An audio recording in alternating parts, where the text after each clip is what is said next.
আমার সবচেয়ে বড় পরিচয় হচ্ছে আমি একজন জেলের সন্তান।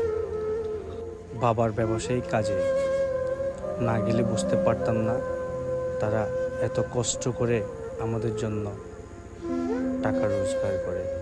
আসলে দেখা যাচ্ছে এখানে অনেক শ্রমজীবী আছেন, তারা এক একটা রিয়েল হিরো।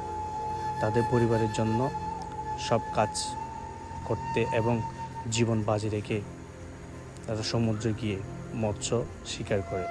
এখানে না গেলে বুঝতে পারতাম না তারা কী পরিমাণ পরিশ্রম করে। আসলে জীবন অনেক কঠিন, এমন এমন দুর্যোগ আসে, তবু তারা বুকে দম রেখে এই যুদ্ধ চালিয়ে যায়। এটাকে বলে জেলেদের জীবন। দেখুন সবাই, আমার